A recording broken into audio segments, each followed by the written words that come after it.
All right, we're in Belmar today. We did the last book review in West Long Branch, and so today we brought it back to Belmar. How are you, sir? I'm good. I'm pumped to continue this book review, our little book club. Still just the two of us. We don't have any more friends yet, but Anthony Moriella said he's coming to the next one.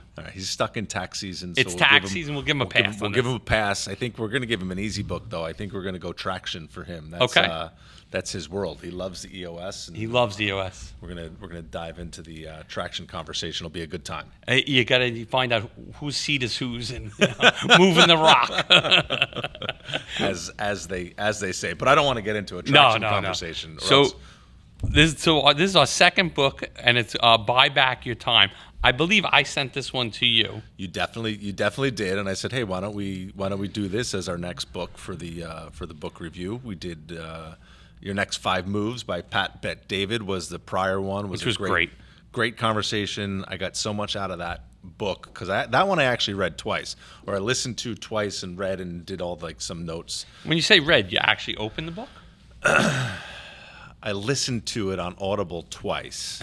And so it showed up on my feed the other day. Someone's like, oh, what speed do you listen to Audibles and podcasts? Yep. I'm like, I'm a 1.0 kind of guy. Do you listen at 1.0? Or are you I'm a 1.35. 1.35. It's too fast. I also had to up it to 1.50 just to make sure that we were good to go. Did you just finish the book 10 minutes ago? I read the book months ago. Okay. But for this conversation, I wanted to listen to it one more time so that it was meaningful. So I guess second time around listening to it at like a 1.3, but I just can't listen at 1.5. That would just make my head spin. Jenna walked in this morning, didn't talk, but heard it. And I said, oh, you probably heard that I was finishing up the book again. She said, yeah. So that's awesome. It's good. It's a good book. Great book. I got a lot of I actually didn't like it when I first started into it.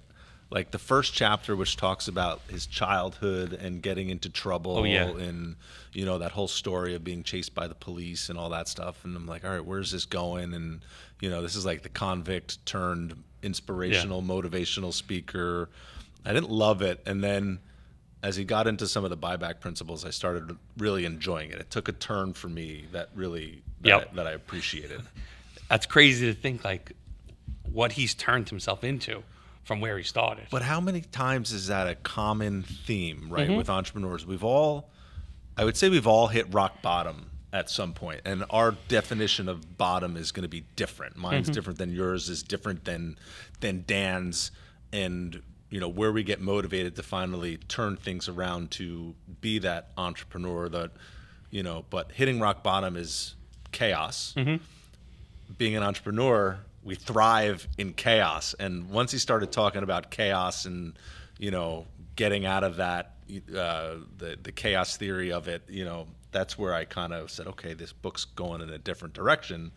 And, I started to fall into it. So I kind of like that. And I thrive in chaos. Sometimes it's difficult to get away from that at the same time. Yeah. I do think some of the things he talks about, I have not implemented yet, but okay. I've tried to delegate more. I have tried to delegate more. It's hard. It's hard, but especially in our business, I think it's even harder. In our personal businesses, we don't do the same thing, but we service customers and clients that call you and me directly. Right. And I think that's the hardest part. Like sometimes if we were just a SaaS, it would be easier because you could walk away from it. You don't have a lot of the people do business with you because they like you, because they know you, because they want to know that you looked over their policy. Right. So that's where we're gonna jump ahead because of what you said right there, and it's somewhere in this workbook here, but it's the principle of the 10-80-10 principle. I love that. Which I love that piece a lot. Right. So it talks about doing the first 10%, which I do often. I take phone calls from prospects all the time. I love having that initial conversation. And then if I need to be brought in at the end to put the finishing touches on it, I'll do that too. But I'm able to give away the 80% of the project to get most of it done and then still be there as part of it. So the 10-80-10 principle was one of my favorite takeaways of the book, right? So do the first 10%. give away 80, let somebody do the 80, come back and then in. come back and review it and make sure it's got its final touches on it. And just before I walked in the door, I was having a conversation with one of our team members who's working on a large personal package for a VIP style client, who I started the conversation. She's getting everything organized and having some interim conversations. I was like, well, schedule me for 3 o'clock today, and let's get them on the phone again, and let's see if we can't close the deal together. Because sometimes it takes me getting back on that call just to make sure that we sprinkle that fairy dust on it to make sure everybody's happy. Aaron's approval. I've always done it. I've never had a title around doing it, but now being able to call it the 10-80-10, it's great. And then being able to share that with my team at the same time, I think is super cool. Now, what did you think of getting rid of your email? I can't do that. You're not there yet. I'm not there yet. But I did provide this book to one of our other team members to read. So Noelle is actually on vacation this week. I bought her this. I bought her one of the Amazon workbooks that like comes with a professional workbook, not the one I printed out off his website, which is actually pretty good. There's a lot of really good information in this workbook. But I asked her to read it because she helps with a lot of the delegation tasks for the team and some stuff for me personally. So I thought this was a good book to share with her as, you know, we want to get more things done. I said, read it for 3 reasons. I said, read it. 1, what can we do for you, right? I want her to figure out how we can buy back some of her time, what she thinks she can do for me, and what about the rest of the team, right? What can we buy back from everybody else? And the principle of buying back, I think, is pretty cool because it's less hire for, right? What does he talk about? Hire for growth. Don't hire for growth. No, hire to buy back your time. Yeah. Which is great. It's an interesting way to think about it. It's very interesting because a lot of times you put a person in a position just to get tasks done, but it's not actually helping you. And when he talks about like one of his companies where he couldn't put another developer on because like they would have to, it wasn't helping him. Right. And I think, you know, you look at like the guy from Disney who had, you know, the guy who went to Disney World and had like that panic attack. You know, we're just so used to dealing with such stress and such chaos on the daily. Like we just run, like entrepreneurs just keep going. Like they just. But what is he talks about? Stop just getting shit done, right? And GSD. I love like, right? I get my social media blows up all the time with all these like printing companies, and it's just get shit done all the time. And I used to have a bracelet that said get shit done because I was a master at just getting stuff done, but also thinking I was delegating and running a good business. But at the same time, I'm just running and doing more just to GSD. Yeah. You know? And so it's getting away from the get shit done mentality is very difficult. It is. But I don't know if I'm ever going to do that. I don't know if I could ever do that. You know, when you think about it, like I want to start to delegate some more tasks, and I'm like, why do I have to read all my emails? Like that one's like I can't. I'm not yet at the point of I'm ready for someone to open all the banking apps and do all that. Sure. But I would start with the email. I would start with getting the emails. Like, you know, we have emails that I don't need all of them. You don't need all of them. Yeah. Give me, and you know, or just give me the ones you want. Also, I like that the morning meeting, like the 30-minute meeting, the Branson executive assistant meeting, 30 minutes every other day to go through the list. Like, I think that would be helpful. Right. Yeah. I mean, those are all valuable points, and it's a matter of, okay, you can delegate this, but then what are you going to focus on? And I think that's important, is being able to figure out what your value is going to be. You're going to get rid of and delegate. You're going to buy back your time on those lower value tasks so that you can focus on the higher value tasks, right? What's your dollar value? And I had this conversation with somebody just the other week, one of our podcast guests. You know, he's like, I was working with a coach who said my value needs to be $500 an hour. Don't do anything less than $500 an hour worth of value, right? Bring in junior associates to learn and be able to start managing those other tasks, and you just focus on those $500. So it's setting that value for yourself. I don't know what that number is for me, but I can certainly see certain things in my day-to-day that could be managed by somebody else. But, you know, can't hire everybody at once. No. And you got to just, and I think it's like a learning for us entrepreneurs too, Right. because we're used to just getting shit done. Right. And now all of a sudden we have to say, wait a second, I'm not going to take that one. You know, even when he was talking about answering emails and, you know, his assistant says, hi, this is so-and-so, Yep. and I'm going to get to this faster than Dan will, and with a smiley face. So like they know why the person Right. does that. I think, though, one thing that I think hurts guys like you and me is people want to talk to us. Right.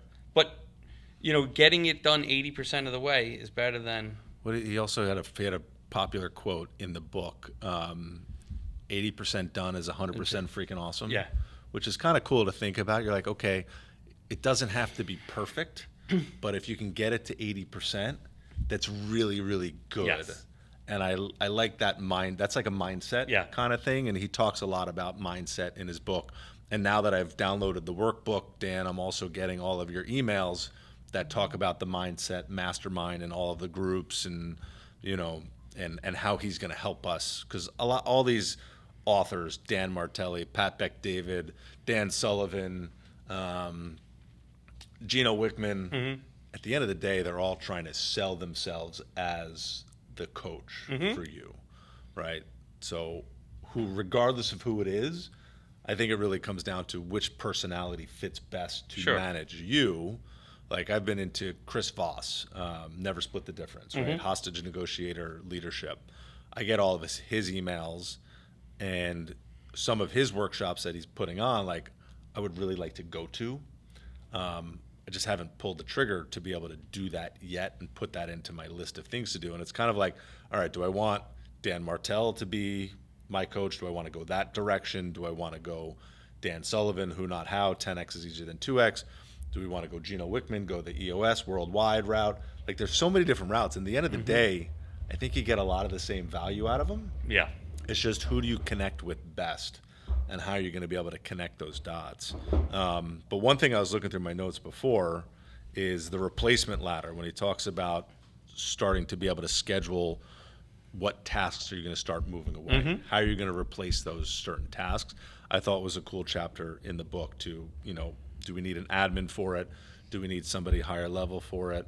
Do you have an admin assistant? I do. Yeah, we have somebody in the office that's responsible for people and processes. Okay. It's not my personal assistant, but at the end of the day, she's handling a lot of those people and process tasks that, you know, I can't do, so that the production team doesn't have to do it either. So it's shifting that around, so somebody's responsible for technology and, you know, leading the game on processes and making sure our people have what they need, making sure our handbook is up to date, making sure people get onboarded and, you know, anything that they have. So we have our people and processes person, which I think is super important, which takes a lot of these away. But in this same chapter about the replacement ladder, he talked about delivery. That's one thing where we don't do a good job of right now. We're not delivering the final policy package in the best way we can. We're doing a good job of collecting data, getting people in the system, and taking their money. We need to do a better job of then giving them more after the transaction is closed, that delivery piece of it. So I've actually put somebody into that delivery mindset who's going to be getting their insurance license, and then their focus as part of the team is going to be focusing on the delivery after the sale.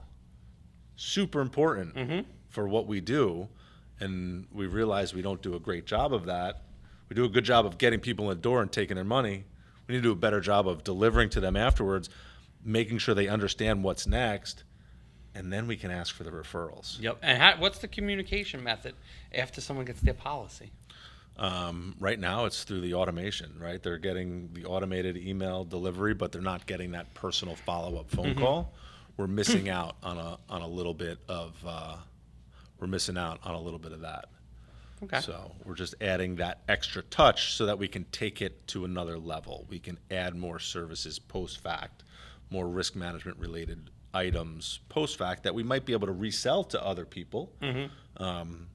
But what separates us? What's going to differentiate us from somebody else? And I want it to be that delivery piece of it, not the here's your quote, thank you for your money, see you later, bye. Sure. I mean, I think that will Right. do wonders because it'll help the referral game. Right. Instead of forgetting about it, And then at renewal, it's like, take the money and run. Hey, we need more money. Let's not have a problem. Exactly. Delegation. I mean, again, that 80% done is bad. That's a really, I think, something that most entrepreneurs can learn from on that. Right. What do you think about this piece, the five time assassins? Here I am using these notes from this. This was early in the book. The 5 time assassins was a pretty interesting chapter to learn about what's sucking your time away as a business owner, as an entrepreneur.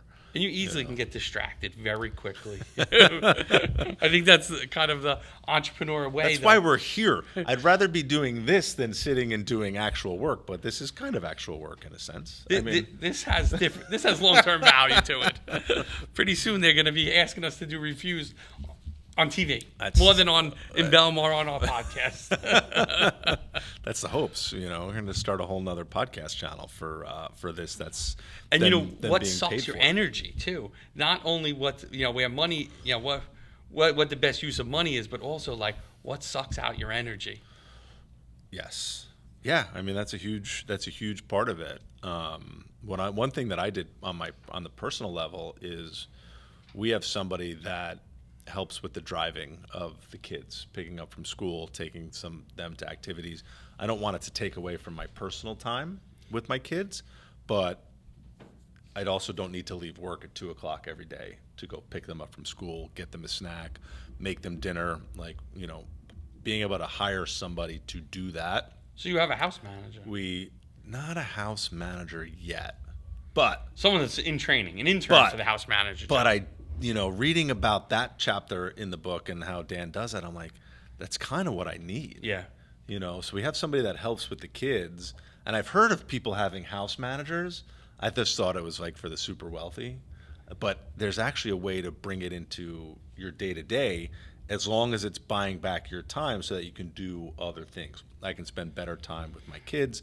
I can spend better time at work, and I'm not necessarily running to do some of those low-level activities of just driving my kids to and from cheerleading, basketball games, whatever it is. Buys back. I don't want to say saves time. Buys back a lot of time for me to do those other high-value things, but it also allows me to spend that time with my kids. That's necessary as well, which I think is important. Mm-hmm. Right, so I'm not just eliminating all that, like hiring a full-time nanny to do that work, but hiring somebody that's going to kind of offset a lot of that, that low-level fluff in transportation. Have you started to get behind the video camera for recording yourself? That's a great concept, right? The camcorder method, is that what he calls it? Not yet. But I think Google just came out with their new Google Notebook, which allows you to set up the playbooks. Mm-hmm. So there's Google Workspace, who we're all in on, has a new notebook method where you can build playbooks and then use Gemini as your search tool within your playbook to find stuff. So we're almost there. We've got a lot of videos recorded, but I think that concept of using the camcorder method of recording yourself doing your tasks and then being able to upload it to Google Workspace or to any of the AI platforms tools that can do create the same thing is kind of cool.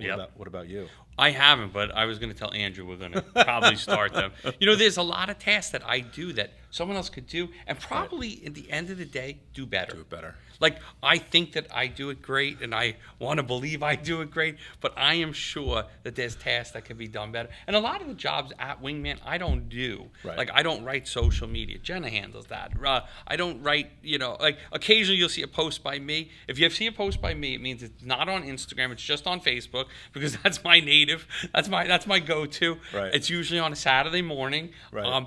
But during the week, I'm not doing them. So, like, I'm already out of those. I'm not building the website. I do the 10-80-10 already without calling it that. Like, I meet the customer, get everything that's needed, and then at the end I look at the job and say, hey, could we do this? Could we add this? Just to put a little of my own flair into it. Right. I think that's awesome. So I'm just checking my notes really quick. There's one other thing, right? The number 5 key takeaway that I found was, spending your time on vision, sales, and growth is setting the vision, building the relationship, closing high-level deals, and developing your personal brand. Mm-hmm. So we're here recording this content. We're developing our personal brands. There you go. And that's why I love shooting, whether it's here or in my office or at Rec Productions, or regardless of where we're shooting, it's all building and being able to share, I think, which is super important. Like, I love being able to share these opportunities with you, especially. We've done 4 different videos, 5 plus the one that videos, that failed on us. plus the one that didn't actually work. That was a good one, too. That was a good chat, too. But that's all part of the experience. It's part of the game. That becomes the best story, right? Yeah. The failure becomes the best story, and having to call you to say we have to reshoot was weird. It's a weird day. you never live that down. But good thing you failed with somebody like me, who it's okay to fail forward with, and like, okay, we'll just pick another day and we'll shoot again, and it's not a big deal. But I think buying back your time is a great asset for anybody to read. The bottom of the book says, "Get unstuck, reclaim your freedom." I don't know if I was stuck. Were you stuck? I know, and I think that everything I do, I look at as a building block. So Right. I never look at anything along the way in business. I look at as that was a building block to the next level. So I don't ever look at it as stuck. I do think that there's some things that I'd like to implement because I think it will take the business forward at a faster rate than where it is. And I think that's what I didn't like about the beginning of the book, was it talks a lot about getting unstuck. Like, oh, you're in a bad place, you need to get unstuck. Like, no, I'm not. I think I'm in a pretty okay place. Yep. It doesn't have to be a great place because we can always evolve and get better. But I'm like, I don't feel like I need to get unstuck. So I think that negative message to start the book kind of got under my skin. But then once he started getting into buying back your time, the buyback principle, 80-10, 80% done is 100% freaking awesome. Like, and it is. That's one of my favorite quotes now. I'm like, I'm just going to run around sharing that everywhere until I actually own it myself. And I think each day you have to look at how do you do those things. Right. I think a lot of these books, and from the ones we've read and others that we're going to take on, a lot of it is just actually getting into a good rhythm and a good routine too. Right. I think many guys, especially entrepreneurs, are all over the map. They're, think about some of your favorite clients and friends. They're here, they're there, and they just need to get into a routine and rhythm. And again, you might take a couple things from him, a couple things from 2X is better, 10X is easier than 2X, etc., and just implement those that work for you within your own system. Yeah. I'm like the one thing, right? There's the book by Gary Keller, like the one thing, I think, the real estate book. I love being able to take one thing from every book that I read, and it's that 1%, right? As you get better every day by 1%, do the one thing. For this book, it's really being able to delegate and understand that you can buy back your time to do more things. But it's really the 10-80-10 is my favorite takeaway from buy back your time. It's great. Another successful read here. If you want to join the book club, just reach out to Anthony Mirabella. You're next in here at the end of April. One of these days, I think I want to get like 4 or 5 people around this table to talk about a book and just get totally unhinged with it. It sounds really nerdy, but you never know. We need 2 more people because we got Anthony. We'll get him. All right, perfect. Good. If you're interested, let us know. Tom, thanks. Great. Thanks for coming in.